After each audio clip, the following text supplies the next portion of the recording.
Hand over the condo, now. The music at my graduation party cut like glass when my dad's voice split the air. Guests froze mid-laugh. My sister smoked, clutching the champagne flute she hadn't paid for, waiting for my surrender. I stayed seated, diploma in my lap. It's mine, Dad. You gave it to me.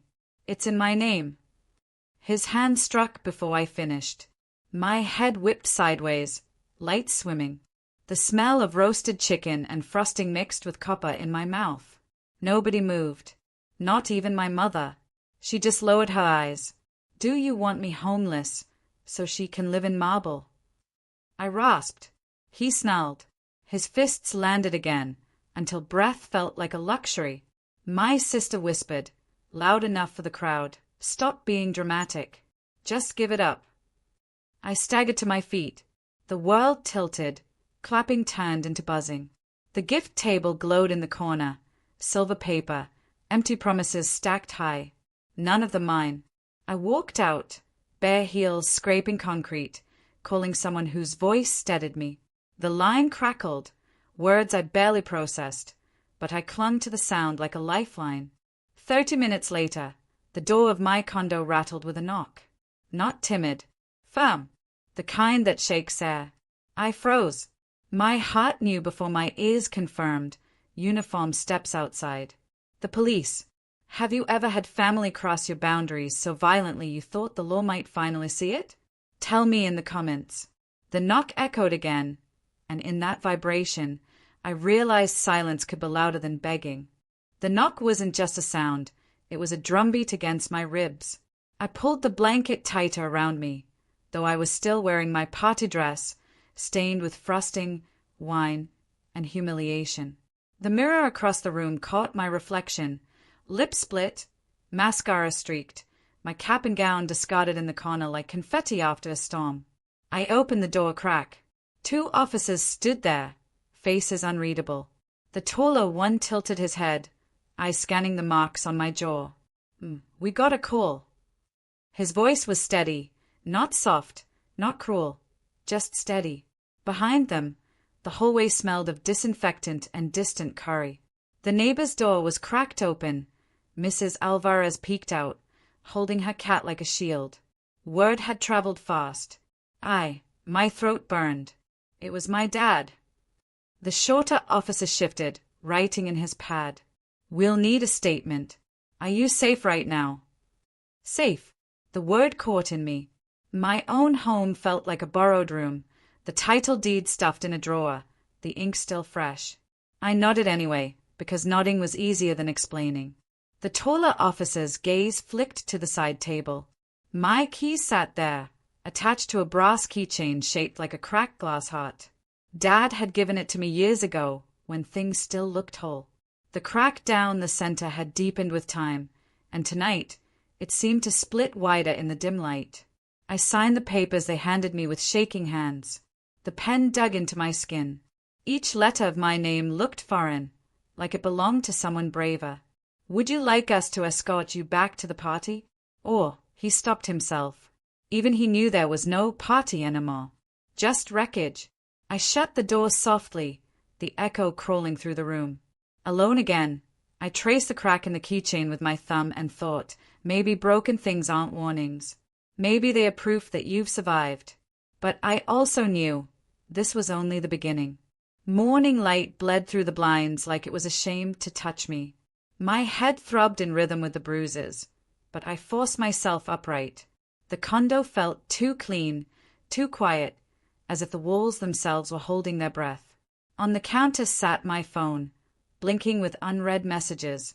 The first was from Mom. We need to talk. Don't make this worse. The second, from my sister. Be smart. Hand it over. Everyone knows you can't handle it. And the third, a voicemail from Grandma, shaky and urgent. Honey, I heard. Call me, please. I didn't call anyone back. Instead, I stood barefoot on the cold tile, staring at the deed tucked beneath a magnet on the fridge. It wasn't just paper. It was the one thing that proved I'd built something for myself. My degree, my condo, my name. And last night, they tried to strip it all away with fists and whispers. The knock from the police still echoed in my ears. But what haunted me more was the silence after they left. No one from my family came. No one checked if I was breathing. I showered slowly, each bruise a map of where love had ended. Wrapping myself in a towel, I caught sight of the keychain on the nightstand, the cracked glass heart. It glittered faintly, fractured but whole. The longer I looked, the more it felt like a message. The doorbell rang again. My chest tightened. But this time, it wasn't the police. When I opened it, Grandma stood there, silver hair loose, her eyes stormy with a mix of sorrow and fire. She took one look at me, at the swollen lip and darkening eye, and whispered, "He did this." I nodded. Her hand gripped mine tighter than any handshake I'd ever known. "Then listen to me. We're not going to let them win." For the first time since the party, I felt something spark inside me. Small, trembling, but real. Not hope, not yet, but resistance. Grandma stepped inside without waiting for permission, the scent of lavender and mothballs trailing her like armor. She shut the door behind her with a firmness that reminded me of childhood nights when she tucked me in and promised, "No shadows can touch you here." But shadows had touched me, bruised me, tried to erase me. She placed her purse on the table, pulled out a folded document, and smoothed it flat with careful fingers. "I need you to see something," she said. The paper was yellowed at the edges. Her will. My name was written there in neat, steady ink, tied to assets I never knew existed. "I made this years ago," she explained, voice steady, "because I knew your father's temper, because I saw how your sister grew entitled. I didn't think it would come to this so soon." My throat tightened. "Grandma, I don't want money. I just want respect." She finished for me, eyes sharp. "And sometimes respect only comes when you put contracts and law between you and the people who bleed you." Her words struck harder than any slap my father had given. She wasn't talking about inheritance. She was teaching me how to fight without fists. I traced the cracked glass heart keychain resting on the table. Its fractured lines caught the morning sun, scattering light across the document like shards of truth. "If I take this to court," I whispered. "You won't be alone," she said firmly. "But you have to decide, do you want to keep surviving, or do you want to start living?" Her voice cracked, just once, when she added, "They can't take everything from you, unless you let them." The condo walls no longer felt like a cage. They felt like a fortress, one I had to learn to defend. Outside, a car honked. Somewhere, life went on as if nothing had happened. But in that room, between the will and the keychain, something shifted. For the first time, the silence didn't sound empty. It sounded like strategy. By the afternoon, news of the fight had trickled through the family like smoke no one wanted to admit came from fire. My phone buzzed endlessly. Cousins, uncles, even a family friend I hadn't spoken to in years. "Keep it private. Don't ruin your father's reputation. Be reasonable. It's just property." Property. That word sat heavy in my chest. Was I property too? Grandma brewed tea in my kitchen, her hand steady as porcelain cups rattled faintly on the tray. "They'll try to smother this with shame," she warned. "Don't let them." The condo felt different now, like it was watching me, siding with me. The faint hum of the fridge, the flicker of sunlight across the hardwood, even the faint scratches on the walls all whispered, "This is yours. You bled for it. Don't surrender." When the landline rang, I almost didn't answer, but something in me wanted to hear their voices. Dad's tone came first, smooth, rehearsed. "It was a misunderstanding. Drop it before lawyers get involved." Behind him, my sister's laugh cut through, sharp and triumphant. "You still wear that perfume? Smells like desperation." I gripped the receiver so tight my knuckles blanched. "This isn't perfume. It's smoke from everything you're burning." Then I hung up. My voice didn't shake. Grandma's eyes softened. "Good," she said. "They needed to hear that." I picked up the cracked glass heart keychain again, taining it in my hand. The light refracted into fractured rainbows, broken yet beautiful. A thought struck me. It wasn't just a reminder of pain. It was a reminder of resilience. I opened my laptop, my hands still trembling but determined. If my family wanted contracts, lawyers, and signatures to define worth, then I'd meet them in their own language. Because surviving wasn't enough anymore. It was time to document every bruise, every message, every threat. To build a record as unshakable as the deed in my drawer. And maybe, just maybe, to remind them that silence can be broken too. The cursor blinked on my laptop like a pulse, steady and demanding. I began typing, every detail from the graduation party, every bruise still mapped across my skin, every word my father had spat in front of witnesses too afraid to intervene. My fingers hesitated only once, hovering over the keys. When I wrote, he beat me almost to breath. Seeing it on the screen made it undeniable. Grandma sat beside me, her reading glasses perched on her nose, scanning each line as though she were my editor and protector all at once. "Good," she murmured. "Paper doesn't forget, and courts listen when the paper speaks." The condo was quiet, but not empty. The walls hummed with resolve. The cracked glass heart keychain lay next to the laptop, catching stray light like a tiny lantern. Each glimmer felt like a reminder. Fractured doesn't mean finished. A knock rattled the door again. My chest tightened, but this time it wasn't the police. It was my cousin Leah, clutching her phone like a shield. "They told me not to come," she blurted as soon as I opened. But I couldn't stand by anymore. Her eyes fell on my bruises, then on Grandma, then on the document glowing on my screen. "They're saying you're ungrateful, that you want to destroy the family name. But I saw what happened, and I'll testify if you need me." Her words cracked something open inside me, not pain, but relief. For once, a voice from inside the family didn't echo cruelty. Grandma's hand found mine, steady as ever. "One voice can open a floodgate," she said. I saved the document, naming it simply truth.pdf. The weight of it pressed against my chest like armor. For the first time since the party, I didn't feel like prey waiting for another strike. Instead, I felt like someone sharpening silence into a blade. And somewhere deep down, I realized the next knock at my door wouldn't break me. It might be the one that finally set me free.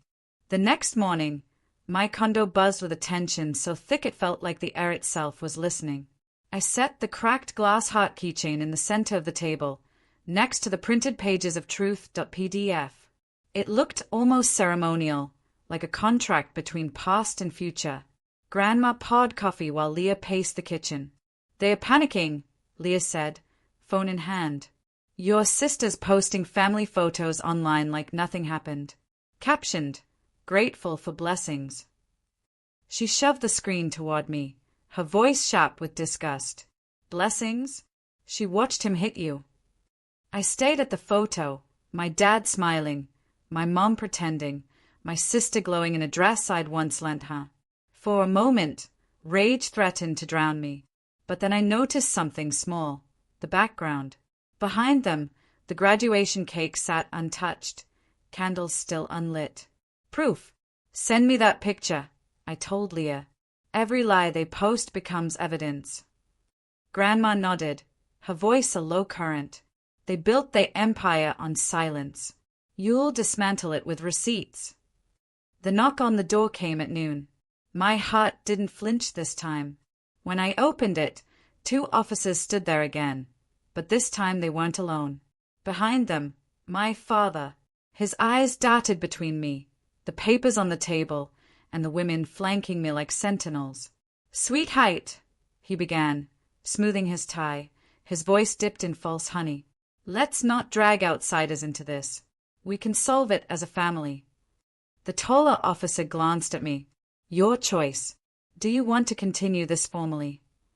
The cracked heart glittered in the light. My breath steadied. I looked at Dad, then at the officers. "Yes, continue it." For the first time, his face faltered.